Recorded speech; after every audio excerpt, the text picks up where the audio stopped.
तो स्वागत है आपका पीजीटी रीडिंग क्लास पर। तो दोस्तों हम पढ़ रहे हैं मुगल वंश का इतिहास। तो दोस्तों हमने बाबर के बारे में पढ़ा था। बाबर भारत पर आक्रमण करता, उसके कारण क्या थे और इसके बारे में हमने देखा था।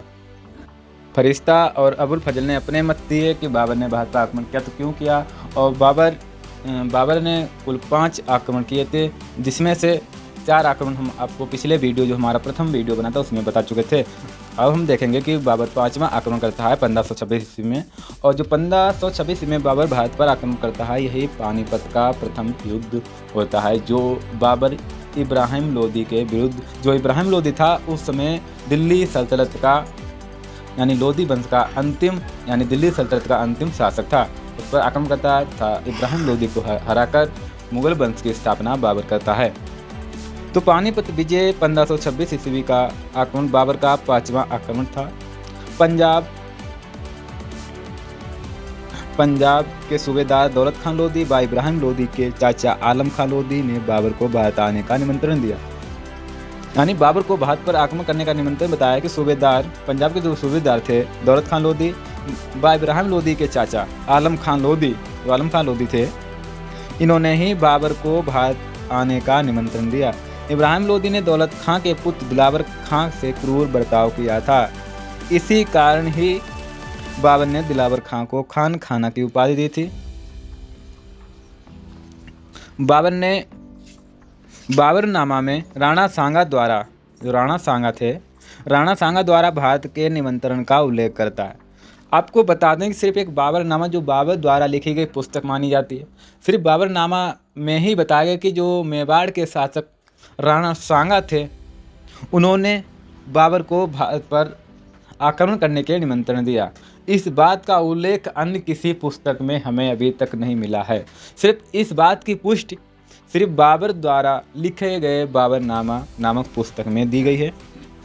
अन्य स्रोत से इसकी कोई हमें पुष्टि अभी तक नहीं मिली है कि राणा सांगा ने बाबर को भारत पर आक्रमण करने के लिए निमंत्रण दिया। 21 अप्रैल 1526 ईस्वी को पानीपत के प्रथम युद्ध में बाबर ने इब्राहिम लोदी को पराजित किया। बाबर की विजय के कारण उसका तोपखाना, कुशल सेनापतित्व एवं तुलगमा पद्धति थी। तोप सजाने की उस्मानी पद्धति यानी विधि का प्रयोग किया था उसने। तो हम देखते हैं कि तुलगमा पद्धति क्या थी। तुलगमा पद्धति, इस युद्ध में तुलगमा सेना का वह भाग जो सेना के दाहिने एवं बाएं भाग के किनारे पर खड़ा रहता था और चक्कर काटकर शत्रु से पीछे से हमला करता था। 2 गाड़ियों के बीच जगह छोड़कर उसमें तोपों को रखकर चलाने की उस्मानी विधि कहा जाता था। इस विधि का सर्वप्रथम प्रयोग उस्मानियों ने ईरान के सफवी शासक शाह इस्माइल के खिलाफ 1514 ईस्वी में चल्दीरान युद्ध में किया था, अतः इसे उस्मानी विधि कहा जाता है। पानीपत के युद्ध ने भारत के भाग्य का नहीं बल्कि लोदियों के भाग्य का निर्णय किया। पानीपत के युद्ध में ग्वालियर का शासक विक्रमजीत भी लोदी के पक्ष में युद्ध करता हुआ मारा गया। पानीपत की जीत के बाद बाबर के मुंह से निकला हुआ काबुल की गरीबी, यानी जो पानीपत की जीत के बाद बाबर से मुंह से निकला कि काबुल की गरीबी अब नहीं है, यानी अब काबुल की गरीबी मिट चुकी है। बाबर ने ये पानीपत के प्रथम युद्ध को जीतने के बाद वो अपनी खुशी जाहिर करता है। उसने काबुल के प्रत्येक निवासी को एक चांदी का शाहरुखी सिक्का दान में दिया। इस उदारता के कारण बाबर को काबुल की जनता ने कलंदर भी कहा जाता है। इसी समय आगरा में हुमायूं ने विक्रमाजीत से कोहिनूर हीरा बाबर को दिया, जिसे बाबर ने हुमायूं को पुनः बाबर को दे दिया। रसबुक्र विलियम ने कहा कि पानीपत के युद्ध के साथ ही बाबर के इधर उधर भटकने के दिन बीत गए। पानीपत विजय के बाद औलिया एवं काकी की दरगाह पर जियारत करने गया, तुगलकाबाद में अपना शिविर स्थापित किया तथा दिल्ली में अपने नाम का खुतबा पढ़वाया। अब हम देखते हैं कि जो पानीपत का जो प्रथम युद्ध था 1526 में, जिसमें मुगल वंश की नींव बाबर ने भारत में रखी। इसके पश्चात खानवा का युद्ध होता है, जो उसके एक साल बाद यानी 1527 ईस्वी में, यानी 17 मार्च 1527 ईस्वी को बाबर ने आगरा से 40 किलोमीटर की दूर खानवा, जो भरतपुर के रूपवास में पड़ता है, इस स्थान पर राणा सांगा को पराजित किया। खानवा के युद्ध का मुख्य कारण पानीपत के विजय के बाद बाबर का भारत में रहने का निश्चित था। यानी जो खानवा का युद्ध था वो बाबर और राणा सांगा के बीच 17 मार्च 1527 ईस्वी को खानवा में हुआ था, जो भरतपुर के पास रूपवास में था। आशीर्वादी लाल श्रीवास्तव के अनुसार, जो इतिहासकार थे आशीर्वादी लाल, इनके अनुसार खानवा में राणा सांगा और बाबर की सेना का अनुपात 2:1 था। खानवा युद्ध से पहले काबुल के ज्योतिष मोहम्मद शरीफ ने बाबर के हारने की भविष्यवाणी की थी। बाबर ने खानवा के युद्ध से पहले सैनिकों का मनोबल बढ़ाने के लिए जिहाद का नारा दिया। बाबर था, उसने खानवा के युद्ध से पहले सैनिक थे, उनका मनोबल, उनका उत्साह वर्धन के लिए उसने जिहाद का नारा दिया। मुसलमानों पर लगने वाले तमगा यानी मसहूल नामक स्टाम्प पर आयत शुल्क चुंगी को समाप्त किया तथा सैनिकों के सामने कभी शराब ना पीने का वायदा किया एवं शराब के सभी बर्तन सैनिकों के सामने तोड़ दिए।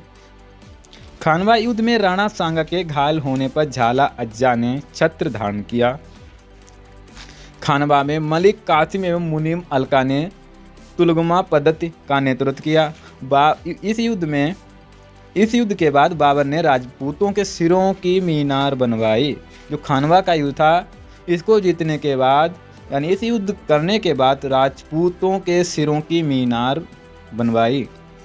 खानवा युद्ध में बाबर की विजय का मुख्य कारण तुलगमा पद्धति था, तोपखाने थे, और उसमें मुख्य बात ये थी कि उस समय हमारे जो भारत के शासक थे, एक तो इनके पास तोप बंदूकें बारूद वगैरह का यूज नहीं करते थे। दूसरी बात ये थी कि यहाँ के जो शासक थे वो हाथियों पर सवार होकर यहाँ युद्ध करते थे, और जो बाबर जैसे विदेशी मूल के जो लोग थे वो घोड़े का प्रयोग करते, जो एक फुर्तीला मतलब बहुत तेज़ी स्पीड से दौड़ता है, उससे आसानी से सेना को हराया जा सकता है। तो इसमें बताया है कि इसका मुख्य विजय का कारण तुलगमा पद्धति एवं तोपखाना और सांगा के सेनापति सलहदी तामर का विश्वासघात करना था। जो सांगा का सेनापति था राणा सांगा, जो मेवाड़ के शासक थे, उनका सेनापति सलहदी तामर जो विश्वासघात किया राणा सांगा के साथ। खानवा युद्ध में राणा सांगा को हसन खां मेवाती, महमूद लोदी जो इब्राहिम लोदी का भाई था, आलम खान लोदी, मेदनी राय ने सहयोग दिया। युद्ध में हसन खां मेवाती लड़ते हुए मारे गए। इस युद्ध में खानवा की जो युद्ध था, इसमें हसन खां मेवाती थे, वो युद्ध में लड़ते हुए मारे गए। खानवा विजय के बाद बाबर ने गाजी की उपाधि धारण की। महमूद लोदी ने राणा सांगा को दिल्ली के शासक के रूप में मान्यता दी। जो महमूद लोदी था, उसने राणा सांगा को दिल्ली के शासक के रूप में मान्यता दी। चंदेरी का युद्ध। खानवा युद्ध के पश्चात चंदेरी का युद्ध हुआ। खानवा के युद्ध के बाद एक साल बाद 1528 ईस्वी में, यानी 29 जनवरी 1528 ईस्वी में बाबर ने चंदेरी के युद्ध में मेदिनी राय को पराजित किया। यानी जो चंदेरी का युद्ध था वो बाबर और मेदिनी राय के बीच हुआ, जो 29 जनवरी 1528 को हुआ था। चंदेरी की जीत के बाद बाबर ने राजपूतों के सिरों की मीनार बनवाई थी। हो सकता है ये अलंकारी परिभाषा हो या सच में ऐसा किया हो, मतलब पुस्तकों में जो लिखा है भाई हम भी बोल रहे हैं कि चंदेरी की जीत के बाद बाबर ने राजपूतों के सिरों की मीनार बनवाई थी। चंदेरी युद्ध में भी बाबर ने जिहाद का नारा दिया। इस युद्ध में राजपूत स्त्रियों ने जौहर किया। आपको पता है कि हमारे मध्यकालीन इतिहास में या हमारे भारतीय इतिहास में प्रथम जौहर कब और किसने किया? तो आप पढ़े होंगे कि प्रथम जौहर जो सन 712 ईस्वी में सिंध के राजा दाहिर उनकी पत्नी ने प्रथम जौहर किया, ये इतिहास में वर्णित है। तो अब हम कहाँ पे थे कि चंदेरी युद्ध में बाबर ने जिहाद का नारा दिया। इस युद्ध में स्त्रियों ने जौहर किया। मेदिनी राय का मालवा की राजनीति में इतना अधिक हस्तक्षेप था कि उसे मालवा के राजाओं का निर्माता कहा जाता था। चंदेरी युद्ध में बाबर की तरफ से शेरशाह सूरी ने भी भाग लिया था। अब देखते हैं कि 1528 ईस्वी में चंदेरी का युद्ध हुआ। चंदेरी के बाद घाघरा का युद्ध होता। इसमें प्रमुख 4 युद्ध, मतलब 4 स्थानों के युद्ध के नाम गिनाए गए हैं कि प्रथम युद्ध 1526 ईस्वी में जो इब्राहिम लोदी और बाबर के बीच में 1526 में जो पानीपत का प्रथम युद्ध के नाम से वर्णित है। सेकेंड युद्ध 1527 में जो खानवा का युद्ध हुआ था, जो राणा सांगा और बाबर के बीच में हुआ था। और जो तीसरा युद्ध हुआ था वो चंदेरी का युद्ध था। चंदेरी का युद्ध बाबर और मेदिनी राय के बीच में हुआ था। और जो चौथा युद्ध कह सकते हैं, मतलब चौथा जो घाघरा का युद्ध, जो मुख्य युद्ध था, घाघरा का युद्ध था। घाघरा का युद्ध 1529 को हुआ था। घाघरा के युद्ध में बंगाल बिहार की लोहानी अफगान सेना को पराजित किया। बाबर का यह अंतिम युद्ध था। इस युद्ध में अफगानों का नेतृत्व महमूद लोदी कर रहा था। महमूद लोदी खानवा से भागकर बिहार का शासक बन गया था। घाघरा के युद्ध के बाद बिहार के नियंत्रण में आ गया था। बिहार था वो बाबर के नियंत्रण में आ गया था घाघरा के युद्ध के बाद। घाघरा का युद्ध मध्यकाल का प्रथम युद्ध था जो जल एवं थल पर लड़ा गया था। घाघरा का युद्ध था जो मध्यकाल का जो प्रथम युद्ध माना गया है, जो जल में लड़ा गया और थल में भी लड़ा गया है। महमूद लोदी के साथ नुसरत शाह एवं शेरशाह सूरी थे। बंगाल के शासक नुसरत शाह बाबर के बीच संधि हुई। हम देखेंगे कि 29 का जो लास्ट युद्ध हुआ था, जो घाघरा का युद्ध हुआ था, इसके पश्चात बाबर की मृत्यु 26 दिसंबर 1530 ईस्वी को आगरा में बाबर की मृत्यु हो गई। उसे पहले आगरा के नूर अफगान यानी आराम बाग दफनाया गया। बाद में काबुल में स्थायी रूप से स्वयं द्वारा चुने गए स्थान पर बाबर की जो पत्नी थी बीबी मुबारक यूसुफ जई ने दफनाया था। गुलबदन बेगम के अनुसार इब्राहिम लोदी की मां ने बाबर को जहर दे दिया। गुलबदन बेगम बाबर की बेटी थीं जो हुमायूं नामा नामक पुस्तक लिखी, जो हुमायूं की बहन थीं, जो बाबर की बेटी थीं गुलबदन बेगम, जिन्होंने हुमायूं नामा की रचना की। अब हम देखते हैं कि बाबर नामा एवं बाबर की साहित्यिक रचनाएं। बाबर ने तुर्की भाषा में अपनी आत्मकथा तुझके बाबरी में तत्कालीन भारत का वर्णन किया। तुझके बाबरी का 4 बार फारसी में अनुवाद किया। प्रथम 2 अनुवाद हुमायूं के समय पायंदा खां और जैन खां ने किया। व तीसरा अनुवाद अब्दुल रहीम खान खाना ने अकबर के समय किया। खान खाना ने अकबर के समय बाबरनामा का फारसी में अनुवाद प्रस्तुत कर प्रशंसा प्राप्त की। मुगल काल में तुझके बाबरी का चौथा फारसी अनुवाद शाहजहां के काल में मीर अबू तलिब तुर्बाती ने किया। अंग्रेजी में इसके 3 अनुवाद हुए। जॉन लीडन और विलियम एरस्किन ने फारसी से अंग्रेजी में 1826 में अनुवाद किया। किंग ने भी फारसी से अंग्रेजी में अनुवाद किया। श्रीमती A.S. बेबरीज ने 1905 ईस्वी में मूल तुर्की भाषा से अंग्रेजी अनुवाद किया, जो अधिक प्रमाणित माना जाता है। एल फिस्टन के अनुसार तुझके बाबरी एशिया में पाए जाने वाले वास्तविक इतिहास का एकमात्र ग्रंथ है। बाबर ने बाबरनामा में हिंदुस्तान के 3 अभिशापों का उल्लेख किया। उसने बाबरनामा में बाबर ने बताया कि यहाँ हिंदुस्तान में 3 ऋतुएँ हैं और उन्होंने भारत में 3 अभिशापों का उल्लेख किया। पहला बताया कि गर्मी, कहीं यहाँ पे गर्मी बहुत ज़्यादा है, और धूल और लू। बाबर ने भारत में 3 प्रकार की जलवायु बताई। फलों में आम तथा पशुओं में हाथी को सर्वोत्तम बताया। बाबरनामा में 5 तरह के तोते पाए गए हैं। केले की खेती का वर्ण तथा गेंडे को घोड़े से मिलता जुलता पशु बताया है। लेनपुल जो इतिहासकार लेनपुल थे, उनके अनुसार बाबर का वर्ण एक सिपाही की सैनिक यात्राओं का वर्ण मात्र नहीं, बल्कि अत्यधिक सुसंस्कृत व्यक्ति के विचारों का प्रतिबिंब है। बाबर ने हेरात को बुद्धिजीवियों का शहर बताया। बाबर ने भारत में गंजिफा ताश का खेल जो होता था एवं इश्कबाजी यानी कबूतरों का खेल शुरू किया। बाबर लिखता है कि हिंदुस्तानी सैनिक मरना जानते हैं, लड़ना नहीं। बाबर ने बाबरनामा में लिखा है कि जो हिंदुस्तानी सैनिक थे वो मरना जानते हैं पर लड़ना नहीं। बाबर ने तुर्की भाषा में एक काव्य संग्रह दीवान का संकलन किया। बाबर फारसी में मुबाइयान नामक विशेष पद शैली का जन्मदाता कहा जाता है। मुबाइयान मुस्लिम कानून की पुस्तक है। बाबर ने फारसी में भी कविताएं लिखी। बाबर नक्शबंदी सिलसिले के ख्वाजा उबैदुल्ला अहरार का शिष्य था।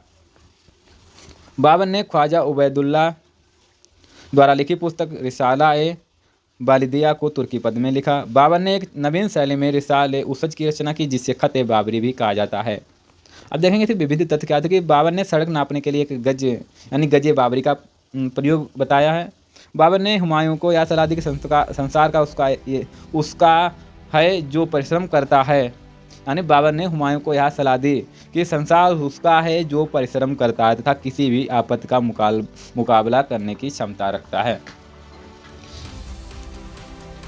बाबर को बाग लगाने का बड़ा शौक था। उसने ज्यामितीय विधि से बाग लगाए। आगरा में नूरे अफगान बाग, जिसे अब आराम बाग कहा जाता है, बाबर ने लगवाया था। बाबर ने एक बार तैरकर गंगा नदी को पार किया था। बाबर ने वजहदारी की एक नई प्रथा शुरू की। वजह उस जागीर को कहा जाता था मुगल सरदारों को वेतन के बदले दी जाती थी। वजहदारी बाबर से पहले दिल्ली के शासक सुल्तान की उपाधि धारण करते थे। जब बाबर से पहले यानी मुगल वंश से पहले जो दिल्ली के जितने भी शासक थे 1206 से 1526 ईस्वी के बीच जितने भी शासक हुए उन्होंने सुल्तान की उपाधि धारण की। बाबर ने सुल्तान के स्थान पर बादशाह की उपाधि धारण की। यानी बाबर ने परिवर्तन करके सुल्तान की जगह पर बादशाह की उपाधि धारण की शुरुआत की। बाबर ने खलीफा का आधिपत्य स्वीकार नहीं किया। बाबर के भारत आगमन के बाद कुषाण साम्राज्य के बाद पहली बार काबुल कंधार उत्तरी भारत में शामिल हुए। बाबर का साम्राज्य काबुल से लेकर बिहार तथा दक्षिण में ग्वालियर तक था। पानीपत की लड़ाई से पहले हुमायूं ने हिसार फिरोजा के निकट अफगान सेना को हराया। हुमायूं का यह पहला युद्ध था। प्रसन्न होकर बाबर ने हिसार फिरोजा का जिला हुमायूं के नाम कर दिया। डॉक्टर SR शर्मा ने बाबर की तुलना इंग्लैंड के ट्यूडर वंश के शासक हेनरी सप्तम से की। बाबर को मुगल वंश की स्थापना के कारण इतिहास के प्रसिद्ध विजेताओं के बीच उच्च स्थान पर रखा जाता है। लेनपुल के अनुसार बाबर भाग्यशाली सैनिक था, ना कि साम्राज्य निर्माता। लेनपुल इतिहासकार थे उनका कहना था कि बाबर था वो भाग्यशाली सैनिक था, ना कि वह साम्राज्य निर्माता। तो इसके पश्चात अब हम पढ़ेंगे बाबर का जो पुत्र होता है, सबसे बड़ा पुत्र हुमायूं, यानी मुगल वंश का जो दूसरा शासक हुमायूं। इसके बारे में हमारी जो नेक्स्ट वीडियो आएगी यानी पार्ट 3 उसमें हम पढ़ेंगे। तो लास्ट वीडियो देखने के लिए धन्यवाद। इसी प्रकार की आप वीडियो देखना चाहते हैं तो हमारे इस YouTube चैनल को लाइक सब्सक्राइब करके